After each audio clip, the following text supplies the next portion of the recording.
Good morning, everybody. Welcome to this place of peace, justice, and hope. In this Unitarian Universalist congregation, we affirm that no matter who you are, who you love, or where you are on your journey, you are welcome here. For those joining us online, we are so glad you are with us. If you are visiting with us today, we invite you to sign our visitor's book in the back. Also, members and friends, to help folks connect, remember to wear your name tags with your pronoun stickers. If you need a new name tag, you can find one in the desk at the back, next to the sign-up log. How convenient. I am Gene Schaefer. My pronouns are he and him, and I'm pleased to be with you as your worship associate today, and our music will be provided by Carol and May. During the summer months, our services will be intergenerational. There is a gathering space and activities in the living room for all ages to calm your mind. I got a fidget spinner myself. And there's always a lot going around in the church. You can read all about it in News and Notes, which arrives in your inbox every Friday. And there are printed copies available as well. If you'd like to receive News and Notes, stop by the welcome desk.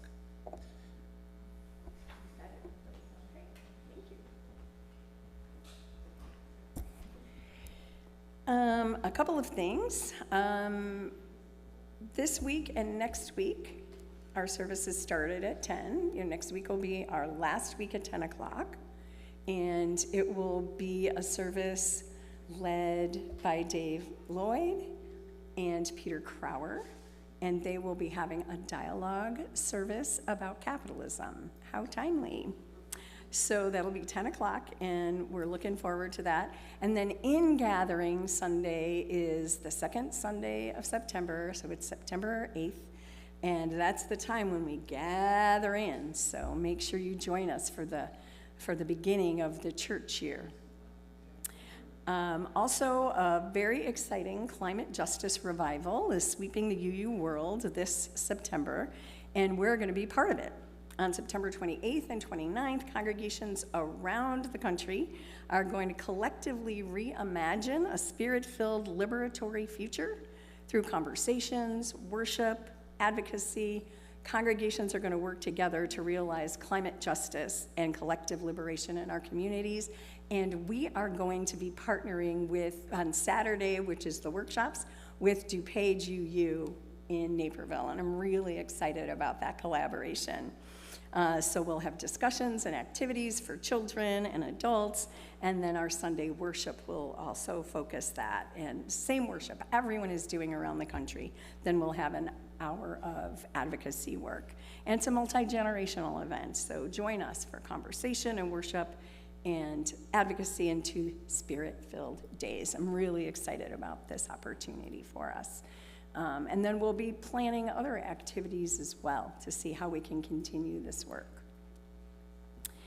We acknowledge that we here in the western suburbs inhabit areas that are the traditional territory of the indigenous peoples, including Kickapoo, Peoria, Potawatomi, and others.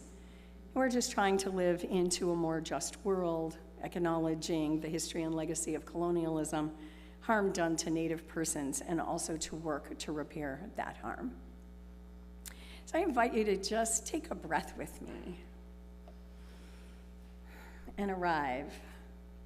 In this service about change and transformation and the possibility of fresh opportunities and the ability to reimagine ourselves and our lives. Our call to worship this morning is by William Murray. These are the days that have been given to us. Let us rejoice and be glad in them. These are the days of our lives. Let us live them well and in service. These are the days of mystery and wonder.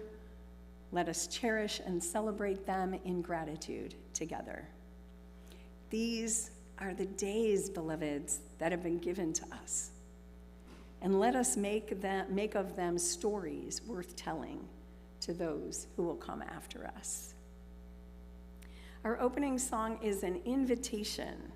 It's an invitation to enter, rejoice, and come in, to open our ears, open our hearts, to not be afraid of some change.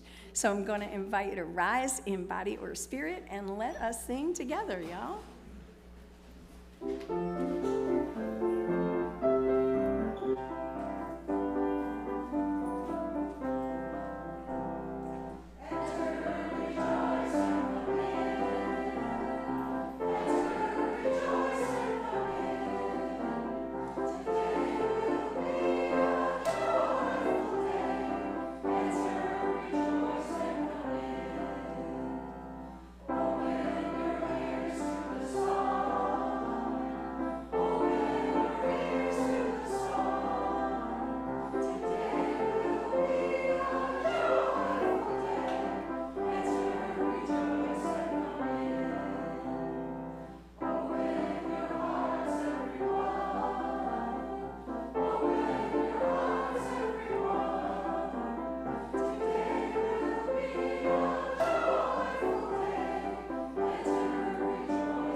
This flaming chalice, symbol of Unitarian Universalism, lit in congregations around the world, reminds us that light shines within and among us. The flame held in the chalice bowl of community lights the way for those who are lost, lights the way for those who are found, lights the way towards deeper truths, lights the way towards bold visions, lights the way towards radical love.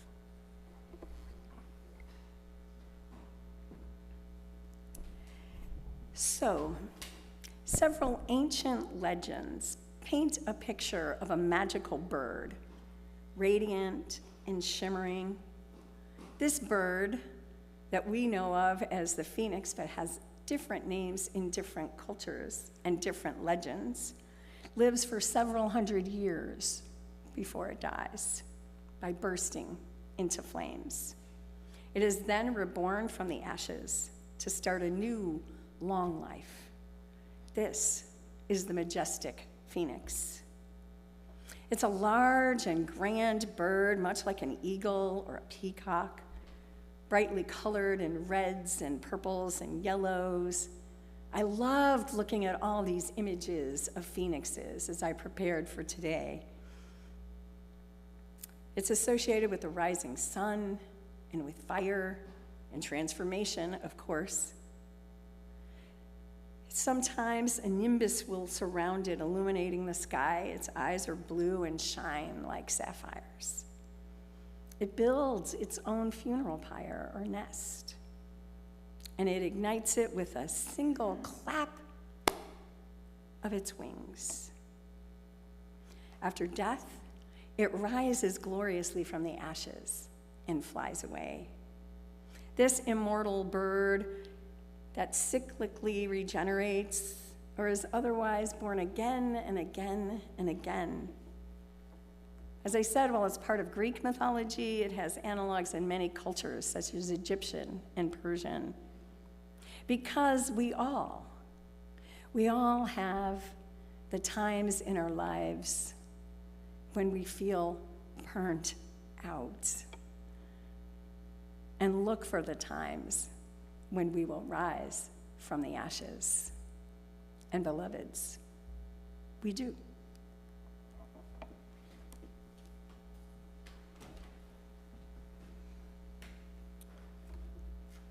We know that our financial contributions to this congregation come from sacrifice and hard work. We are so grateful for this and commit together to ensure the funds we gather collectively do a greater good for ourselves and our world than they could have done already. May there be an offering to sustain and grow the life and mission of this congregation. May we give in love and hope. Please join us in our offertory words. This church is made up of all of us. It is what we learn together, the work we do together, the fun we have together. It is what we share with one another, with the people around us, and with all the world.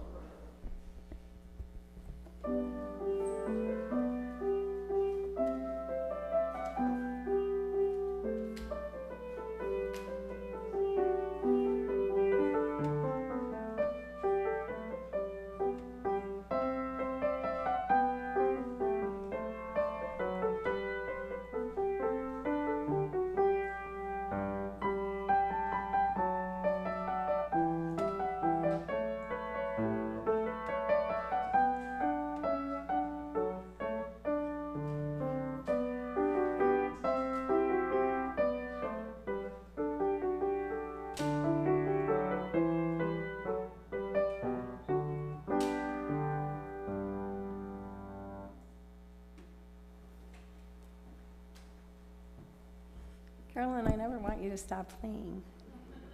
Right? So beautiful. Thank you so much. In a moment, we're going to sing a song that I'm not sure that you've sung frequently here in the congregation.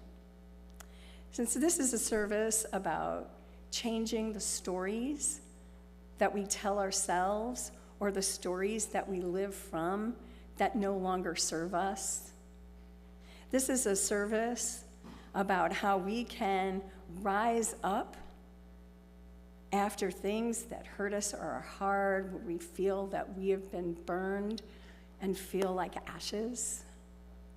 This is a song that invites us into grace. What is grace? The unbidden merit or benefit.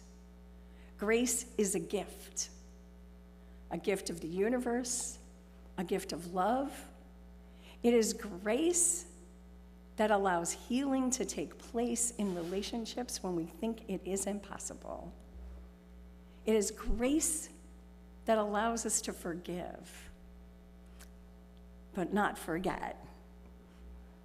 And not, just to be clear, we don't always have to forgive. Grace is what allows us to see new possibilities for ourselves and for our lives, and to imagine those possibilities. Grace can relieve us from fear. It can accompany us through the many dangers, toils, and snares of our lives. Beloveds, I'm going to invite you in a moment to either stay seated or to stand up, whatever feels right for you, as we sing Amazing Grace, and invite you into the song in a fresh new way, to bring it through you and to imagine how grace has operated in your own life, where you've extended it, where you've given it, where it's been surprising and unbidden. Before we start our joys and sorrows, it reminds me that at this time in our service, it's a time where we center, where we open, where we deepen, where we ground, where we prepare to share with one another's those joys, those sorrows, those dangers, those toils, the fears, and the relief from fear, and the hope and the possibilities that come, sometimes unbidden, just like grace. Sing with me.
Beloveds, If you have a joy or a sorrow, a marker event, something that you would like to share with the congregation, I invite you to come forward and take a pebble. Each one is unique, signifying the uniqueness that you each are. We drop it into a bowl of water, the common bowl in which we are held. And just a reminder that pebbles can be dropped in silence. I have two pebbles, one in sorrow for our friend Michelle's tiny puppy who died far too early last week. So sad. And the joy is being back after 2 weeks, and last week going to a Unitarian church in the Upper West Side of New York, built in 1837. It looked like a cathedral. It was really something. So it's good to be back.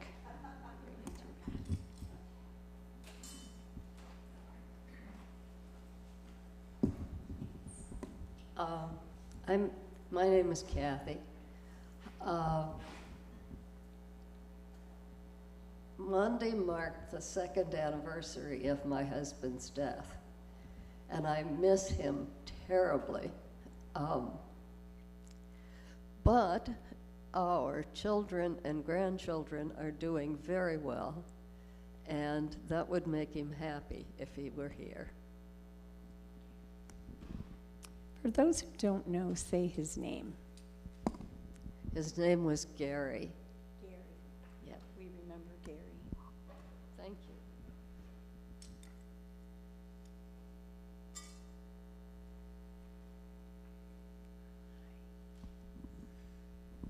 This is for my daughter that I've spent 12 years enjoying, and hope to have many more with her. Happy birthday, Paige. For all who are suffering near and far from war, devastation, and fear. For those joys and sorrows, those spoken and unspoken, will you hold with me a moment of silent reflection?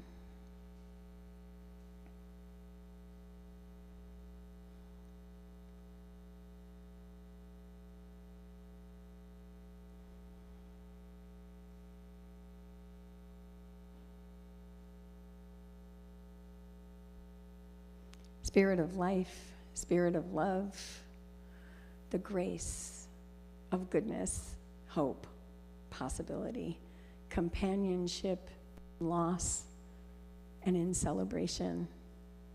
We pause in this moment before the next thing, acknowledging all that we've heard and all that is held in secret in people's hearts.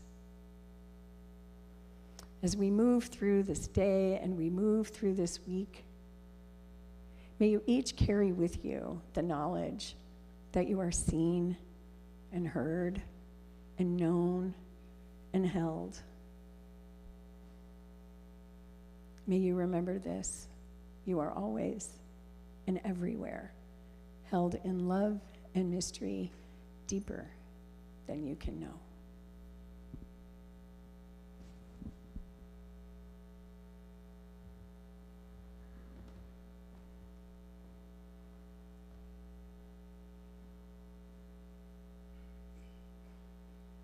The song we're about to share is another invitation to imagine change being possible.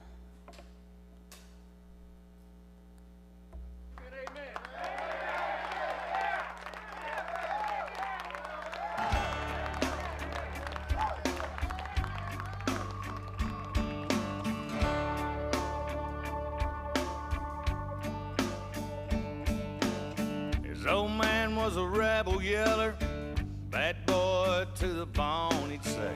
Can't trust that other feller, he'd judge them by the tone of their skin.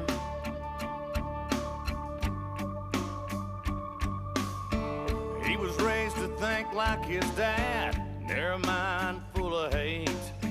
On the road to nowhere fast, till the grace of God got in the way. Then he saw the light and hit his knees and cried and said a prayer. Rose up a brand the old one right there. Here's to the strong, thanks to the brave. Don't give up hope. Some people change against all odds, against the grain. Love finds a way. Some people change.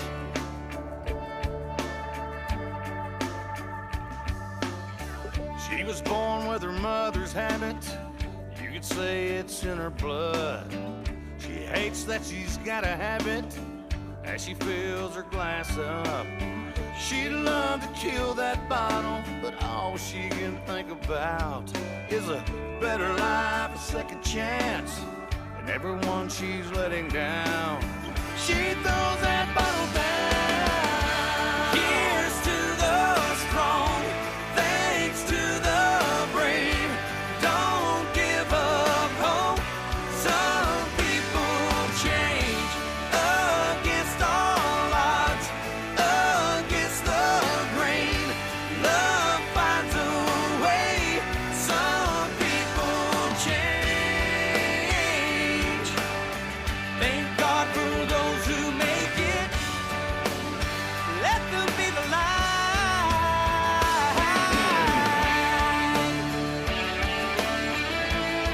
Let them be the light.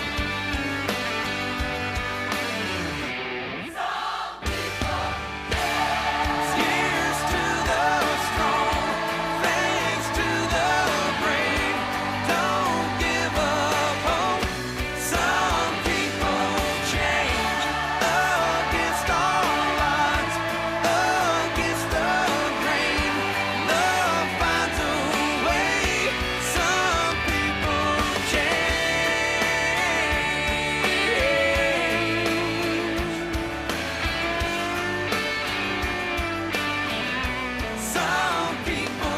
change.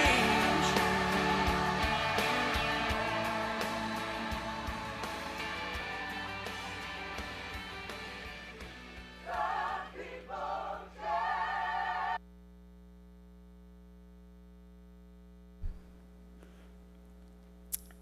Do you believe that some people change? Do you believe that it's possible? Here's to the strong, here's to the brave, don't give up hope. Some people change. Against all odds, against the grain, love finds a way. Some people change. I saw an interview with, the band is Montgomery Gentry, and Montgomery mentioned in an interview after the song came out, years later after Gentry passed away in a helicopter accident, that there was some concern in some of the country community about the things that he was showing there, right? That people getting together and coming together who normally do not. I thought it was interesting to read that after so many years. But this is what we know. Some people change. Not all. Despite what we wish for others, sometimes even for ourselves. Not all people change, and not all in the ways that would be best, but some do. And for this, we give thanks, whether we are the ones who are changed, or it's someone we love, or even because we know that it is our hope for the world, a world that is riven with division and a seeming inability to come together. There's a hope and possibility for change. It's not only possible, but it happens. We can see it. We can experience it. I have to say that this is the first song that I was ever tricked into doing a solo with the band at my last congregation. They turned on the mic and I didn't know. But the song to me really shows the grace that is possible, however, beloved, you understand that grace. Life, hope, love. It's the story that we find, it's the message that we find in the story of the phoenix rising as that symbol of transformation. It is that powerful symbol of rekindling a foreclosed hope and the renewal of the spirit. The songs we sang today tell those stories, a hateful heart and closed mind open in unbidden transformation. A life and a psyche shackled by addiction, freed by a glimpse and the grasping of a second chance, and everyone that she's been letting down, fueled by love, each one fueled by love. Perhaps you have your own story, or the story of someone you love. Perhaps you know of a life mired in the depths of despair, rising out of the ashes into the light of hope. But how does that happen? If only there were a formula that could be packaged, but then it would be sold and priced out of our reach. But there is no one way, one size fits all prescription that we can fill or written in one self-help book that we can run out and read. But of course, today I'm going to speculate and suggest possibilities for opening or inviting transformation and the power of love into our lives when we, like the phoenix, rise covered in ashes. And first, what I believe that we have are the stories. This song told 2 stories, but there's lots of stories. And there's stories in this room. The evidence rather than the prescription. Examples of lives that give promise of renewal and even radical new beginnings. When we see exposed the changed person and personality of another, and we hope for ourselves. This is the power and the beauty of the 12-step programs, where stories of journeys to the depths often unfold into stories of lives resurrected and relationships renewed and reconciled.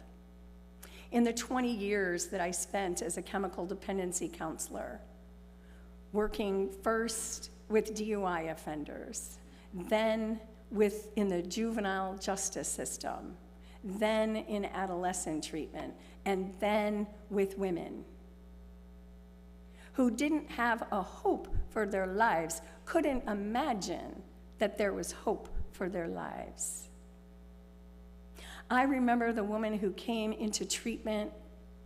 She had been in an abusive relationship, and despite everybody saying, "You need to leave," y'all know, or some of you know, it isn't always that easy. She felt desperate. She didn't know what to do. And drinking was the way that she coped, and it became her addiction. Even though she wanted to go home right after the program, she agreed to come into the extended care program. And she stayed. And she stayed for 6 months.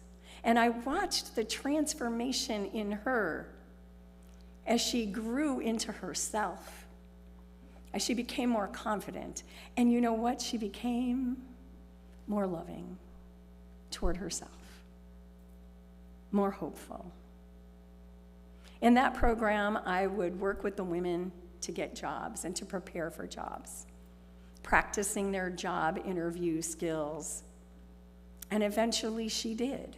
She moved on. She got a job, went into sober living, long term. She had a brand new life. I have so many stories. We would be here days for me to tell you the amazing stories that I heard and that I witnessed and experienced, and in the parish as well. Sometimes we can think that nobody has problems, that we as Unitarian Universalists, take care of other people who have problems, the others who struggle with these things. This is what I've learned after 23 years in ministry. The struggles are right here, in this room, in all of the rooms. Stories where we can imagine that something can change. Maybe you have seen it in your own life, seen in front of you the story of another that inspires you to be different, and to let go of habits and hurtful behaviors or harmful attitudes. We are shaped by stories. Hearing the stories and seeing transformed lives gives us the hope for ourselves and those we love. We also have biology working for us. Research has found that the human brain is, in essence, plastic and relational. Especially, they write, in the prefrontal cortex, which governs the higher cognitive and socioaffective functions. It is dependent on and influenced structurally and functionally by the type and quality of the interaction with significant others from the beginning of life. This includes not only the mother or caregiver and infant pairing, but spanning important relationships across the whole life as well. How children are cared for shapes them. I saw this in the kids that I worked with in the juvenile justice system. And then I saw when families got help, they got hope. Now, this is called neuroplasticity, and some of you probably know all about this. It tells us that our brains can change. A long ago study of children in Romanian orphanages who'd been severely deprived were tested after they had lived in a flourishing environment with adoptive parents in the UK. Those children who had been deprived less, their recoveries could be more complete. Those that had more severe and longer-lasting deficits also had more significant challenges. So there is resilience not only in our brains, but in the rest of our bodies. That's the beautiful gift that we get when we connect with our bodies. I'm always asking us to breathe, aren't I? My last congregation, someone called me the breathing evangelist, and why do I do that? Because the breath connects us to our bodies and to life. And there are so many other practices that we can engage in to remember ourselves. That resilience in our bodies isn't always responsive in the ways that we would wish, but it aids in our ability to change, to be responsive to that which will assist us in our transformation. Have you ever felt like you needed help? Or am I the only person in the room who's ever felt like I needed help? Okay, I got a couple of hands, so good. I'm kind of preaching to the choir here then, aren't I? Yeah. What mattered for those children were relationships. So in addition to hearing stories of wholeness, emerging from brokenness with the plasticity of our brains, that's what we have, the relationships. Recognizing the effect of some toxic relationships. His old man was a rebel yeller, narrow mind, full of hate. Or neglectful relationships, as in the case of the orphans. We know the redemptive effect of relationships, loving caregivers. The woman in the song thought of everyone who she was letting down. Relationships are the containers, and when we are rich in compassion and presence, when they are rich in compassion and presence, they hold us like a cauldron of transformation. When we, like base metals, are alchemically turned into gold. The container the relationships, whether friend or family or therapist or sponsor or pastor, people or groups that make it safe for us to face our most threatening demons and emerge, may be burned, but emerge, transformed. Within the context of healthy and nurturing relationships, we're able and better able to nurture the relationship with ourselves and to imagine ways of being that lead to flourishing instead of diminishment or even death. What we have sometimes is a moment of clarity amidst the murky forces, a breakthrough into consciousness of that which has shaped us. Sometimes it's like a flash. Have you ever had the flash of awakening? Have you ever had that moment of clarity, as we call it? Sometimes it's a slow dawning. Sometimes it takes time. Sometimes we miss the messages. What we have as humans, I imagine other animals too, we have our imaginations to envision potentialities. The psychiatrist Carl Jung thought that the self possessed purpose and meaning through various stages of development and transformation. So this suggests that humans possess a teleology, a direction, a purpose, toward which humans, by our nature, most of the time, or some of the time, are drawn. The lure to beauty, to truth, to goodness, to hope, to wholeness. It is that drive in humanity that I think is at work as much as that drive toward competition and seeing the other, fear of the other. Some people change. Often we change when we realize that we are all connected. We have those glimpses of grace at work. Those dramatic, as I said, moments of clarity, those subtle ones drawing us to love. For last, but certainly not least, what we have is love. Here's to the strong. Here's to the brave. Don't give up hope. Some people change. Against all odds, against the grain, love finds a way. Some people change. The numbers of patients and parishioners and people in my life who know that they have been changed by love. But what is that love? That one love. Think here of Bob Marley. One love? Anybody? Okay, thank you.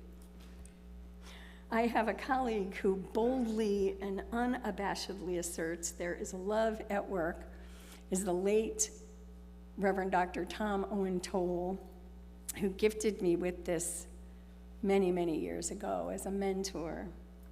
The love that will not let us go, will not let us down, and will not let us off. And I agree. It's in the nature of things, whatever you call it, spirit of life, love, the lure to beauty, truth, goodness. It does not let it go because it cannot. It is there in the descent, in the ashes, in the rising up, fueling the rising. It is there against all odds, against the grain. It finds a way because that is its way, its purpose. The love doesn't let us off. Most often, when I use the phrase, I mean doesn't let us off from our work for justice in the world. Because love calls us to listen to the stories of the people around us, however difficult that may be, especially when they disagree with us. It doesn't let us off from the work, the call, the opportunity, the possibility of taking that love into the world and seeing what love can do. But I also mean it doesn't let us off even from the work we have for ourselves. The pull or the lure to greater wholeness or individuation in Jungian terms.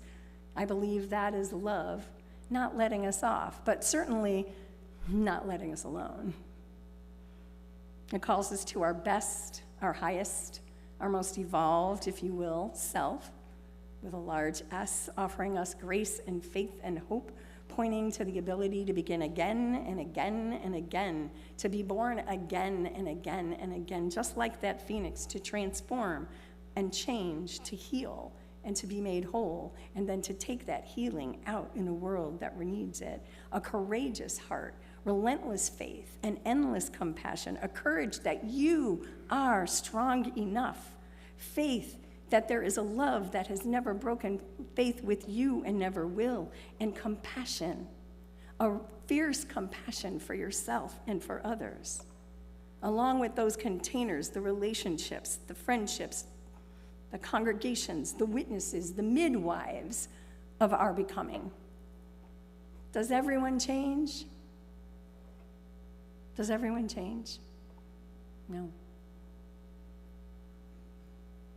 We see it in the lives who are tragically bound by biology, past pains or neglects, habits, systems that have formed them and made sure that they didn't have access to what is needed in order to be able to flourish. That's the outer transformation we're asked to do. A way out, unable to love or blinded to the beauty and only hold a narrow concern. And what of those who shout spirit-killing slurs and support hateful laws that deny the worth and dignity of others, like the young man in our song? And those whom we've seen time and again turn from hate to wholeness, who are capable of holding a space of compassion for the pain of it all. There's a meme I posted, and I'm not going to get the whole quote, but it's about nurturing the sacred in us and being able to see the sacredness in others so that there could be change. It's much more eloquent and pithy than I just said. People agreed and one person said, ouch. Thank you, Carol. You can shout it out when you get it. It's on my page. You find it on my page. And I appreciated the ouch, because the ouch was sometimes when people are harmed, they're not the ones who have to offer the grace. They need community. They need protection. So it's recognizing that we can know the inherent worth and dignity of every person, right? Kind of, sort of, hopefully, at the best times I can, but also know that there are companions, communities, people that need our protection in order for them to rise. And they need our partnership as well in order to be able to rise. We tell on ourselves, acknowledging our interconnectedness and letting folks into the secrets of who we really are and find acceptance of ourselves deep down. In the 12-step programs, we get humble, we make amends, clearing a way for a deeper, truer, more lasting and profound change as we encounter the love that won't let us off. And we continue to grow and deepen by maintaining our sense of connection to self, community, higher power, the love, the world. And then we open to those fresh possibilities, to the creative urge toward completeness, even amidst seemingly intractable barriers, against all odds, against the grain. After all these words, my simple message to you, beloveds, is that some people change. Not everyone, but some. So take heart, dear ones. Some, and perhaps you, are rising from ashes of death or despair and winging your way beyond what you thought is possible. Rising up and leaving the old, reaching heights unheard of, or not. Perhaps maybe just better. And that's enough. If you haven't figured it out, I do believe in the capacity of the human spirit to rise above what has limited it. Those things seen and unseen, known and unknown, as those unknown and seen forces or circumstances to close what has shaped us, and we reshape ourselves, but not alone. And we reshape our world. Because the world is desperately longing for stories of joy, for stories of hope, for stories of imagining a future and a way of being where love and neighbor and community is centered. I imagine that we as humanity are close to the fire, to the ashes. But I also imagine that we as humanity can rise with a radical love, a fierce compassion, and an eyes wide open hope. It comes sometimes unbidden, and sometimes we need to bid it to us and live in that and through that. And through that, we are made whole and live into the possibility of a transformed world. May it be so. Amen. And blessed be. And I love you. I invite you to share our chalice extinguishing words. We extinguish this flame, but not the light of truth, the warmth of this community, the fire of our commitment. These we carry in our hearts and share with all the world. So we're going to sing again. We're going to sing about faith and hope and love and joy. I'm looking at, change. That too, because that's what it's about. And I want to thank Julia for helping lead our songs, and I'm going to invite you to rise, embody your spirit. Okay, so now this song is Now Let Us Sing. It's number 368, and if you remember, this one has different parts. And you can just grab your part. There's a low part. Now let us sing, sing, sing, sing. Now let us sing. Okay, there's that. And then there's the higher poet part. Now you know why they usually turned off the mic when I was singing. Lift up your voice, be not afraid. And then we all sing to the power of the faith within. So you want to do it, Carolyn? Let's do it.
beloveds, beloveds, beloveds, as we move from this place, I invite you to go in joy, in love, in hope, and possibility.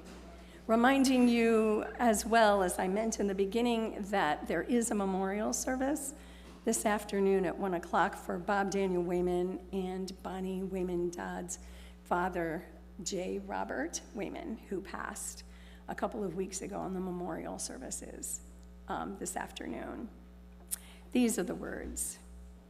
The way you alchemize a soulless world into a sacred world is by treating everyone as if they are sacred, until the sacred in them remembers.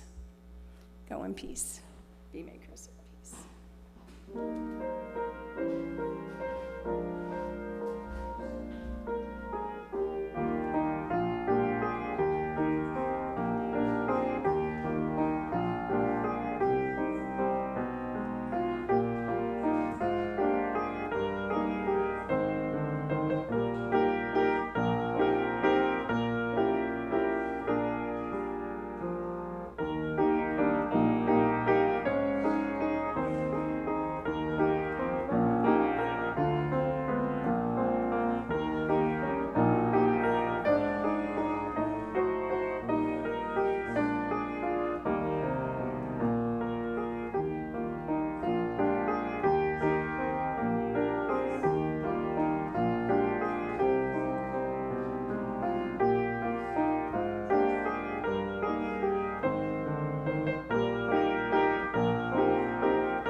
I've got to ask next time how many verses we're singing.